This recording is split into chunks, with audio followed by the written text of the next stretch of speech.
blindfolded and escorted by two men. He felt uneasy because he didn't know where he was being taken. Suddenly, one of them kicked the back of his knees, making him fall. He barely managed to let out a cry. Hua Nin anxiously asked why he was being taken here, but all he received were mocking laughs around him, causing him to tremble. He pleaded with them not to kill him, offering to have his grandfather pay a large sum of money if they wanted. This only resulted in louder laughter. At that moment, the voice of a man accompanied by the creaking of a door asked what everyone was laughing about. This man was called Tanjia. He stepped in, holding a glass of red wine, and asked, "Are you the grandson of Chairman Hua Qin?" Another man confirmed, saying the Hua family only had one child, so there was no mistake. Tanjia, with one hand in his pocket and the other swirling the wine glass, sarcastically remarked that it turned out he was just a kid who hadn't grown up yet, dreaming of becoming the chairman of Bok Hop Hoi. He then urgently warned that his grandfather was very powerful, and if they harmed even a hair on his head, he wouldn't let anyone off. But Tanjia didn't care, coldly pouring the red wine over his head before ripping off the blindfold. Hua Nin choked and coughed. Only then did he see the man clearly. It turned out to be Tran Tan Viet, one of the 7 managers of Bok Hop Hoi. Recognizing him made Hua Nin quite surprised. Tan Viet asked, "Do you know me?" Hua Nin yelled, "Aren't you just a dog my grandfather keeps around? Let me go." Tran Tan Viet narrowed his eyes, coldly calling him disrespectful, then grabbed his chin and probed his mouth with his thumb, causing Hua Nin to struggle. Before he could comprehend what was happening, Tan Viet dragged him across the floor and threw him onto a table. While untying the ropes, Tan Viet said that Bok Hop Hoi was not something Hua Qin could control alone. If Hua Qin wanted to hand over the chairman position to him, he had to prove himself worthy. Tran Tan Viet wiped the wine from Hua Nin's lips, startling him. Then he licked it off and remarked that Hua Nin looked prettier than many girls and obviously hadn't suffered before. As he finished speaking, he tore off Hua Nin's shirt amidst his horrified cries. Terrified, Hua Nin pushed him away, shouting that he hadn't done anything wrong and that his grandfather would bash Tan Viet's head in. However, Tan Viet was unconcerned.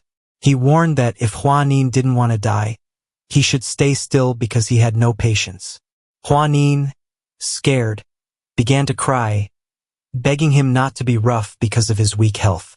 Tran Tan Viet continued to threaten that if he kept crying, he would let the men outside play with him all night. His shamelessness made Hua Nin curse. Tan Viet sneered, calling him inexperienced. The bald man behind voiced his concern, fearing Hua Qin would find out about this. Tan Viet reassured him, saying that the old man would hand over the chairman position of both the Hua Corporation and Bok Hop Hoi to this brat, so they had to control him to manage. Tan Viet ordered everyone to leave and not let anyone into the room. He teased, asking if he was so taken by Hua Nin's beauty that he was moved. He inhaled the smoke, smiling, and said Hua Nin's waist was softer than a girl's, wondering if he should do it right then. But he claimed he was only interested in the chairman position. After everyone left, only Tan Viet and Hua Nin remained. The drug began to take effect, making Hua Nin hot and cursing them for drugging him.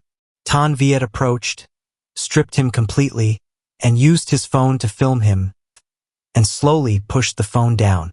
He wrapped his arms around Tan Viet, crying that he was too hot. Flashing back a few days earlier, Hua Qin was video calling Hua Nin, hearing the sound of a chat. Surprised, he asked what his grandson was doing. Hua Nin peeked at the screen, saying he had been learning an interesting sport with a coach, which turned out to be torture. The old man sighed, saying he would have Hong Shuyan take care of him, but Hua Nin refused. He claimed to be a good grandson in his uncle's eyes. Hua Qin reminded his grandson to control himself when he returned. The tiger-leopard group of Bok Hop Hoi was formidable. Hua Nin wasn't worried, mocking that they were just a bunch of useless mad dogs. His grandfather thought otherwise, warning that while others might be easier to deal with, Tran Tan Viet was unpredictable, advising him to be very careful and not to have much contact with him. Suddenly, Hua Nin wanted to bet with his grandfather that he would make Tran Ton Viet willingly support him as chairman and personally reform Bok Hop Hoi with obedient people to take his orders. This shocked Hua Chin as it was an absurd idea, since everyone except Ha Deng shared the same ambition. But Hua Nin was undeterred, finding more challenge more interesting. Then he bid farewell to his grandfather, saying there were some rats to deal with. Present, Ton Viet coldly told him to let go, but the heat made Hua Nin cling tightly to his neck, slipping his hand under his shirt, whispering for help. Ton Viet struck him in the neck, causing him to pass out. The next morning, Hua Nin woke up in his own bed. His second uncle, Hua Hong Shuyan, worriedly asked if he felt unwell, explaining that they sent someone to pick him up at the airport but couldn't find him, and this morning they found him passed out at the door. Hua Nin hugged his uncle, claiming nothing happened. Hong Shuyan lightly flicked his forehead, reminding him of the evening party and to perform well. Hua Nin mischievously nodded. At the party, he became the center of attention as soon as he stepped in, with people whispering about his beauty. Suddenly, Lai Baovan approached, patted Hua Nin's head, and ambiguously rubbed his ear, commenting on how much he had grown and praising Chairman Hua for having a smart grandson to inherit the position. Hong Shuyan mentioned that Hua Nin was still young and knew nothing. Lai Dong responded, "Because he's young, he must be taught. Otherwise, if Mrs. Hua is great but there is no successor, it would be a great pity." Hong Shuyan retorted sharply, telling Bavan to find his own successor first so that when he dies, there will be someone to attend his funeral. Lai Bavan wasn't one to back down, arguing that since they were both single, there was no need for harsh words between them. His grandfather introduced him, stating that Mr. Lai Bavan was a former classmate of his father. Afterwards, he took him to meet the managers of the Eight Harmonies Association. In the meeting room, everyone stood up to greet Hua Nin, who wondered why Chan Ton Viet was not there. When he asked who the empty seat belonged to, someone mentioned that Tan might be late due to some urgent matter. Hua Nin expressed regret at not meeting such a talented young person like Uncle Tran. Everyone around praised the Hua family's prestige. Thua Nan smiled, but in reality he was disdainful. Looking around, he saw Ha Deng, a student of the previous president, Tam Lau. Tam Lau had been the president in the previous term, and Mr. Lai, who had just joined the association, was not in harmony with him. He had allied with others to weaken Tam Lau's power and had struggled to become the next president. Although later the Eight Harmonies Association was rebuilt, Ha Deng remained resentful and kept his distance from Hua Nin, who smiled at him, but Ha Deng turned away in dislike. In that moment, Ha Deng briefly saw an old acquaintance in Hua Nin's figure, but upon closer inspection, he realized it wasn't quite the same. After a while, Chan Ton Viet and Hag arrived. Ton Viet asked Hag about the young master Hua and commented on the young master's unusual intelligence but smooth skin, suggesting he would be enjoyable to play with. Chan Ton Viet mentioned that his investigation on Hua Nin was very clean, but he still had doubts. Did Mr. Hua simply send him abroad for study? He said he didn't believe it. Hua Chin can allow such a useless young master to inherit the family? He advised Ton Viet to be cautious of him. Hua Nin, when he overthrew Hua Chin Can, would be very valuable due to his beauty, but Ton Viet wasn't interested. However, he resolutely refused, saying, "Who said I'm not interested?" Chan Ton Viet moved closer and said, "Call me Uncle Tran," while pressing his hand on Hua Nin's shoulder, and stammered, "Uncle Tran." Hua Chin Can reminded his nephew to toast the elders. Hua Nin obeyed, stood up, and offered his seat to Ton Viet. Ton Viet held his hand and said, "No need to be formal. You don't look well. Perhaps you haven't adapted well since you just returned." Hua Nin didn't have a chance to respond before Ton Viet suggested he rest upstairs. Hua Nin intended to refuse, but looking at Ton Viet's sharp gaze, he had to agree.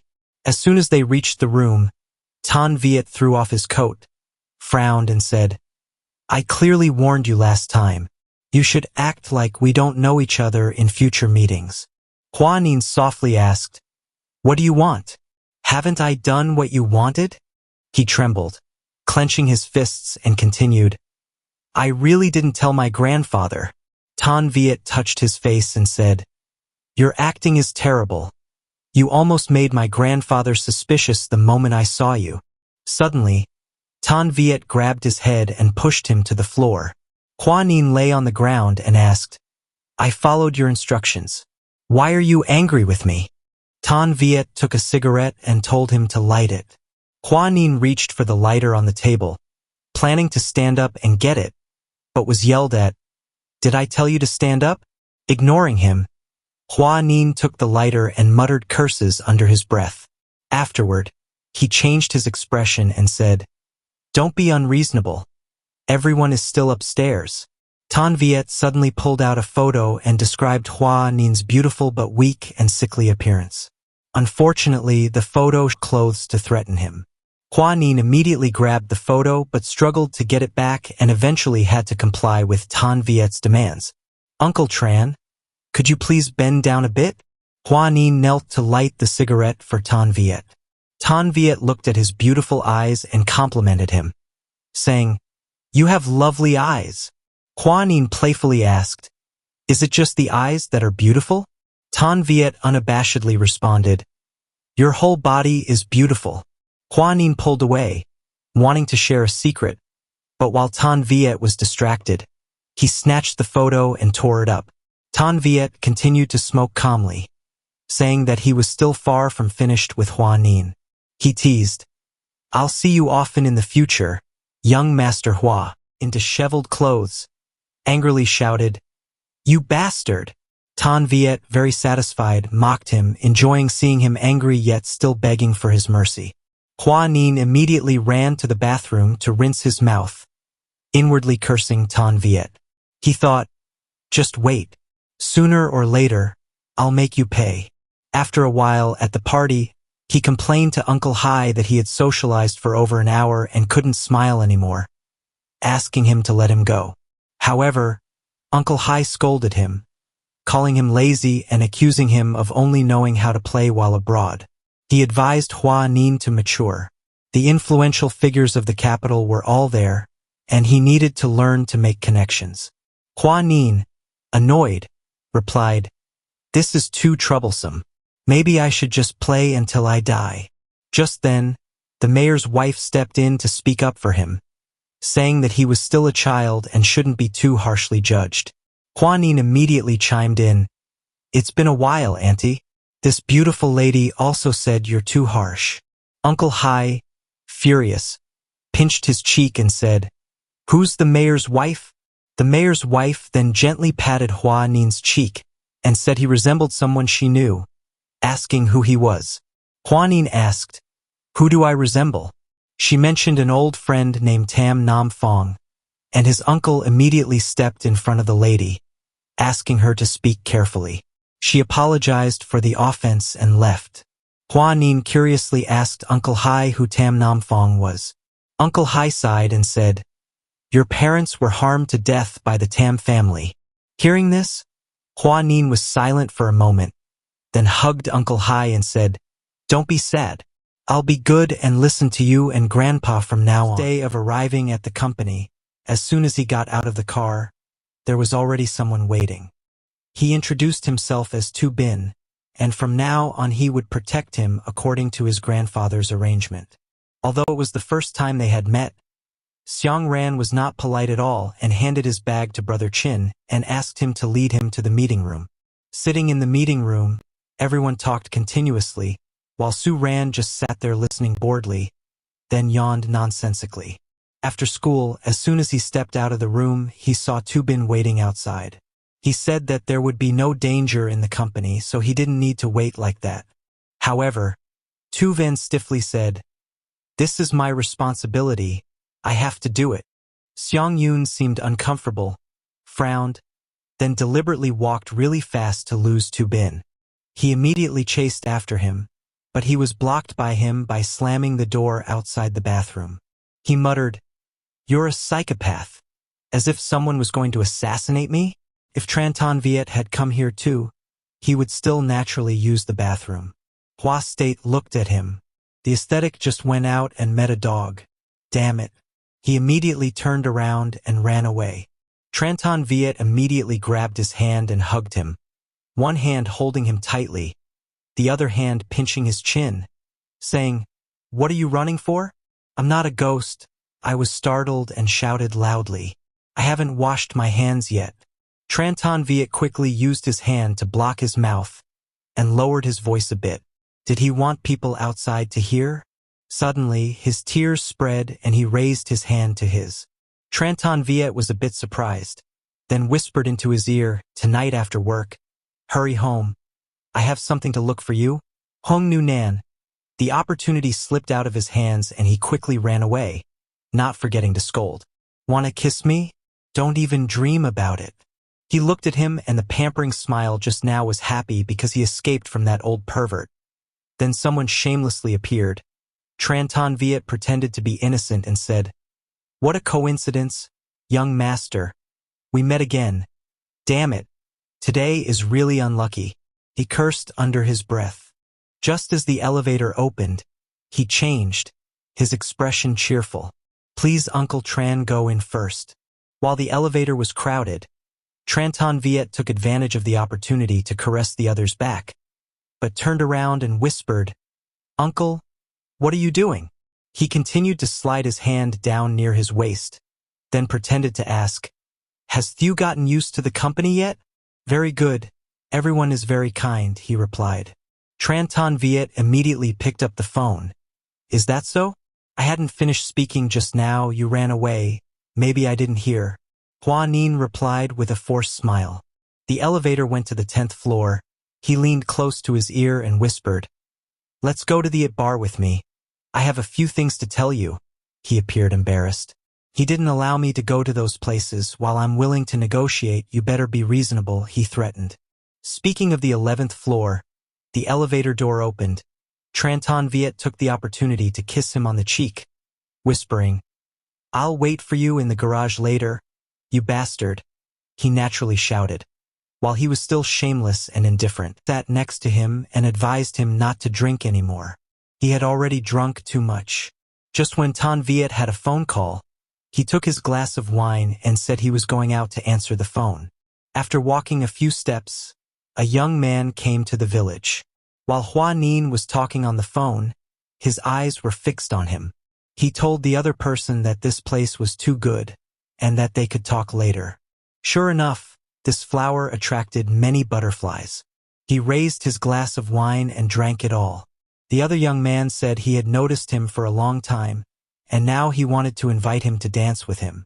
Before he could answer, Tran Viet had arrived and Lean grabbed his shirt to hold him back. So embarrassing, he already had someone with him. The other young man couldn't get past him. Tan Viet immediately ran away, seizing the opportunity. Hua Nin immediately put his arms around him and leaned closer, teasing Tran Viet. "Why does he smell like vinegar? He even let out Xiao Xiao, aren't you thinking too much?" "Then why did I smell it wrong? It was the smell of alcohol, you were drunk." Tran Viet looked at him thoughtfully for a few seconds. Tunin smiled and asked Tan in this atmosphere, "Should we do something, brother?" She looked at his soft, pink lips, then without hesitation kissed those lips. The noisy bar suddenly stopped, leaving only the two of them standing there exchanging sweet kisses. Then he moved down to the hollow of his neck, naturally raising his head, revealing his tall, white neck. Tran Viet whispered, "Young master, you have a very special scent on your body." What scent he asked was the fishy smell of blood, the taste of a hunter. He asked if he knew how wolves in the wild could identify their mates. As soon as he finished speaking, he bit his neck hard, making Hua Nin startled. His pupils widened. He licked his lips. His eyes said, "You are mine now," not willing to give up. Hua Nin immediately pulled him back and kissed him. Their lips and tongues were entangled. Suddenly, he bit his tongue until it bled. Tan Viet was in pain and pushed him away, naturally wiping the blood off his lips with his hand. Uncle Tran, I am not like the docile little lambs around. You know how to please your master. If you bite me, I will bite you to death. The day his heart was pounding and he rushed to hug Tram and Hua Nin. You are so cute. I started to like you a little. The alcohol had also taken effect. He was no longer sober and fell forward, causing him to fall onto the floor with him. The bar was hit on the floor. He helplessly rubbed his head and looked at the man next to him. At this time, he tried to check the bite on his neck and discovered that it was so deep that it was still bleeding. This crazy guy, he angrily cursed Tran Ton Viet, naturally taking the drunken old uncle back to the villa. He received the hangover soup from the maid and smiled, friendly saying, "Give it to me." The maid turned away. The smile on his face immediately disappeared. He gently helped him up and gently poured the whole bowl of soup into his mouth. Thanks to his elegant action, Tran Ton Viet quickly sobered up. Seeing him coughing, he showed concern, asking Ton, "Are you okay? Does your head still hurt?" He was still a bit dizzy looking at him, asking, "Why are you here?" "Of course it's because I care." Hua Nin replied, "I noticed." The tooth mark was still bleeding on his neck and asked, "Is it still painful?" He put the bowl of soup on the table and stood up, intending to leave. "It's just a small wound that will heal quickly. It's late now. I'll go home first." Suddenly Ton Viet held his hand and worriedly said, "Come here, let me see." Viet kindly took out cotton, bandages, and red medicine to take care of Hua Nin's wound. He made a sound because of the pain softly. Seeing this, he coaxed him, "Try to endure it a little bit." His body was white and fair, without even a small scar. Tran Ton Viet sighed. It seemed like his family protected him very well. Chu Nin replied silently, "Normally, my grandfather was very strict with me. Even though I lived abroad, he had someone by my side to supervise me while I finished my studies. If I was naughty and disruptive, he would punish me. I would face the wall and sometimes not even eat." Ton Viet asked, "Other than studying, did the chairman promise not to teach you anything else?" Hua Nin flexed his arm and said, "Yes. He said that the outside world was very dangerous and wanted me to learn some martial arts for self-defense. Unfortunately, I practiced a lot, but I didn't have any muscles yet." Tran Ton Viet turned his eyes to his small waist again. Noticing the dusty eyes of this old uncle, he immediately asked, "Uncle, what are you looking at?" The white shirt slipped down, revealing his smooth white skin.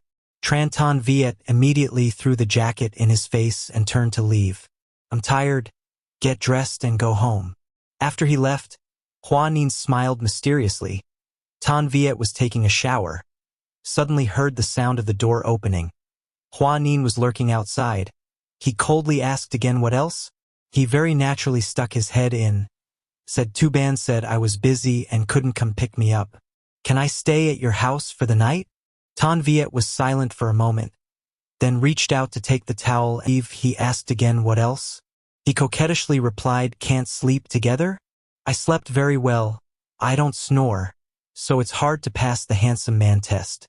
Tran Ton Viet sighed, said, "I know, quickly go out." Lu went, promised but smiled brightly like a flower and replied, "Uncle, take your time bathing. I will also bathe and warm the bed for you." He sighed helplessly again. A moment later, he entered the room and saw the boy sleeping soundly on the bed. He gently lay down next to him and turned off the light. Just as he was about to sleep, Hua Nin turned over and put his feet on him. He looked at the boy sleeping so soundly, not wanting to wake him up, so he conveniently kicked him again. He returned to his old position, however, not long after. Hua Nin rolled over and lay in his arms. The contestant's mouth was soft like a kitten. Ton Viet angrily grabbed his shirt, pulled him up, and threatened to chase him away if he didn't sleep properly, while acting spoiled and lying on his lap. "Uncle Tran, do you often bring men to stay overnight at home?" He flicked his forehead. "I'm a bastard. Is that so?" He happily rubbed his forehead and said so. "I was the first one to lie on the bed. Uncle, I was so cocky, but Uncle still endured. Do you like me?" Tran Ton Viet stood up, threw a sentence back, and then walked out. I don't play with feelings. He found the wrong person and naturally looked at him, then sat leisurely on the bed, crossed his legs and smiled, slyly saying what a coincidence, me too. Society is an economic group of several powerful families, established in D City, among which Suare is the most powerful, possessing absolute influence over the 8 Husho society in particular and Due City in general. 12 years ago, Su Zhengqin was hunted down by his enemies. Fortunately, 20-year-old Tran Ton Viet saved his life at the right time. The 8 Husho society was lacking a seat at that time. Su Zhengqin pulled Tran Ton Viet into the society. After Tran Ton Viet joined, the 8 Husho society, with its powerful abilities, became the only management member who was not from a powerful family. After teasing Tran Ton Viet to leave the room, Su Ran hacked into his computer to steal information. A kid from the slums spent 10 years to become the second in command of the 8 Husho society. It is true that he has some ability, but it is naive of you to want to use these documents to overthrow Suare. Don't you think everything is in your hands? Let's play to see who is the first to lose control. A few days later, Tran Ton Viet stood on the Tan Thuong Company, sipping a few cans of beer, thinking finally found uncle, but secretly drank beer without me. Hua Nin appeared from somewhere, grabbed the beer can and brought it to his mouth to try. It wasn't delicious at all. He frowned and evaluated. Ton Viet snatched the beer can back from his hand. Children who don't know how to drink, don't drink. He looked at him and softly asked Uncle Tran, "You look different today. Do you have something on your mind?" "Nothing. Today is my mother's death anniversary," he replied. Hua Nin touched his arm, concernedly asking, "You must be very sad." Tran Ton Viet looked at him with loving eyes. Then too, "Don't touch anything." As he spoke, he flicked Hua Nin's nose, causing Hua Nin to step back in pain. Hua Nin confided, "I'm no longer there. Mom heard people say that my parents passed away when I was very young. At the age of 8, I went abroad. For the past 12 years I have lived alone, so I don't have much time with my relatives." He smiled and continued, "Even the time my grandfather stayed with me was longer than with this grandchild. I am still young. There will be many opportunities in the future." He continued, he said, remembering that his grandfather often mentioned him to him, praising him for his ability, even saying that he was his role model, but he didn't know when it started. When his grandfather mentioned him, he stopped smiling. He was silent and didn't say anything. He also looked at him thoughtfully for a moment. Seeing him outside the barrier, he imitated him and tried to jump out, but suddenly he slipped and almost fell to the ground. Tran Ton Viet quickly grabbed his shirt and pulled him back. He hugged him into his arms, his back hitting the barrier behind him. After a moment of danger, he was startled and gasped. And he laughed. I said, "It seems like you don't hate me that much." He got angry, pinched his ears and scolded, "Do you know how dangerous it is to do that? It hurts a lot. I learned from you." He whined and replied. Then the two of them went back inside the barrier to continue talking. He asked Ton Viet why he insisted on being the president. He lit a cigarette and replied, "Other than money and power, there's nothing else to pursue in life." Hua Nin leaned on his shoulder and replied, "You don't lack money, you just need a companion. Do you want a wife who is both charming and adorable like me?" Ton Viet let out a breath. Feelings were very complicated. He was still young. There were many things he couldn't understand. It was normal. He suddenly grabbed his lap and pulled him closer. "I heard that Uncle Tran was over 30 years old and still hadn't done this or that with anyone. Is that true?" Pushed his head away. Children should stop listening to adult stories. Hua Nin grabbed his hand and asked Uncle Tran, "Have you ever heard of this saying? Love is the immersion of the will, the gradual loss of one's own consciousness. When you love someone, you will no longer be yourself." Romantic. He looked at him with enchanting eyes. He listened to him attentively, then said a scary sentence. In the past years he had seen too many hidden conspiracies and the flashy appearance of the 8 Harmonies society.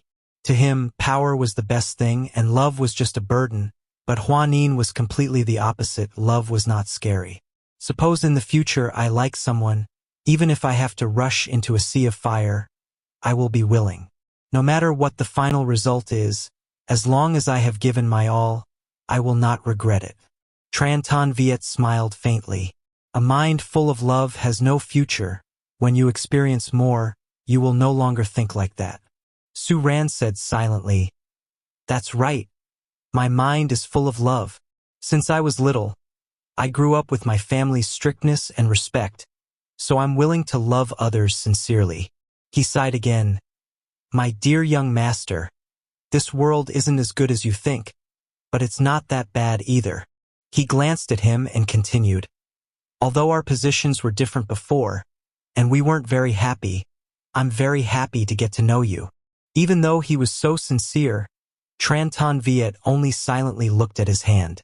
Su Ran grabbed his hand himself and shook it.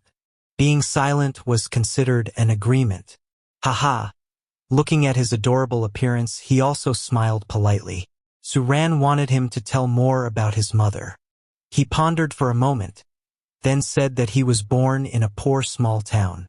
Because his mother was abandoned by someone, he was born without a father. His mother was beautiful, gentle, and kind, but she always felt insecure and had a bad fate. Because she got pregnant before marriage, she had to endure all kinds of criticism. It wasn't until he was 12 years old that his mother couldn't take it anymore and chose to leave this world. While drinking beer, he listened attentively to his brother's story of the past.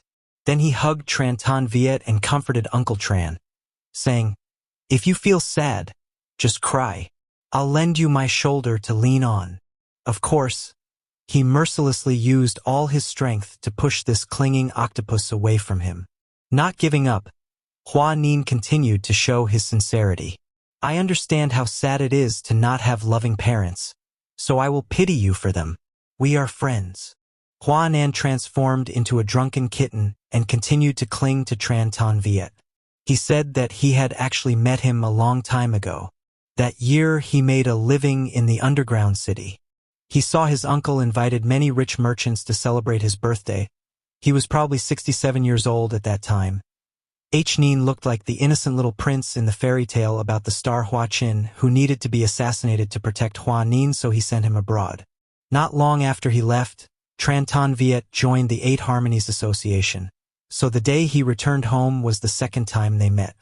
After he finished telling the story, he stared at the little prince's face. Then 10 years of meeting again, he suddenly lost his mind and fell into his arms.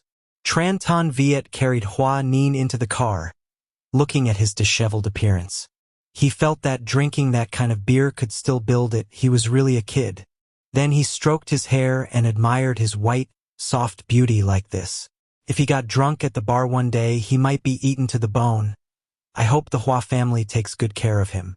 He put him in the back seat and was about to get in the driver's seat when Hua Nin suddenly grabbed his shirt, holding him back and whispering, "Don't go.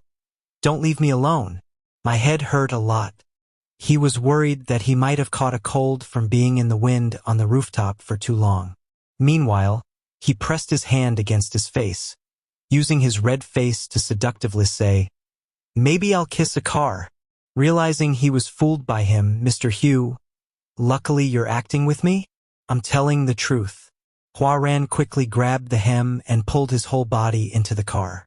Unable to resist, Tran Ton Viet buried his face in the hollow of his neck and rubbed, and naturally cooperated, sliding from his hips to his chest. He held his hand. "Don't play with the little girl anymore. I won't be able to hold back anymore." "Then don't hold back anymore." Hua Ran challenged him. He immediately whispered towards him, warning, "This is what you said. When you sober up, don't cry. Make a fuss at the right time." The car horn in front rang loudly. It was his bodyguard slowly approaching, being interrupted by Tran Ton. The unpleasant thing but forced to stop. From Ban Tien to say, "Ton Ra, I'm very sorry for disturbing your mood." As the president had instructed. "Fu Ra, Chunin must return home safely before 12 o'clock at night." He put his arm around the car door and blocked it. "What if I don't hand over the person?" Tu Ban still did not flinch and replied, "Fu Ra, Chunin was innocent and kind. There was no way to threaten him until today." So Tan, you shouldn't have any deviant thoughts towards him. Tuban's words seemed to wake him up. Tan Viet turned around and said, "Get him out of here quickly." He blamed himself for being so foolish as to be so angry with such a kid. Tuban gently hugged Hua Nin into his arms, then nodded to Tan and left. Tan Viet coldly reminded Tuban that he had chosen to stay, and promised that if one day he became a homeless dog, he wouldn't regret choosing the wrong owner. Tuban still seriously replied, "My master only has one person. Protecting him is my duty." Tan Viet stood there and watched the two of them leave. Meanwhile, Hua Nin felt regretful that he almost fell into his hands. Sitting in the car to return, he promised but didn't pretend to drive anymore. He asked how long had Tuban and Hoibat Hop been together. Did he know if Tran Tan Viet had any dating partners before? Tuban said that he and Hoibat Hop have been together for 6 years, and he has never heard of Tan Ra having an affair with anyone. With that person's personality, he must value his career and suppress his personal feelings. Hua Nin also nodded in agreement. Then he smiled and continued. But he liked this point. A man with only ambition in his eyes was the best. But Tuban thought he was too simple, so he was not suitable for him. He advised Hua Nin to choose someone who was wholeheartedly devoted to him. Hua Nin's expression changed rapidly. He replied, "Other people, I don't want them. I just want a difficult man like Tran Tan Viet to be interesting."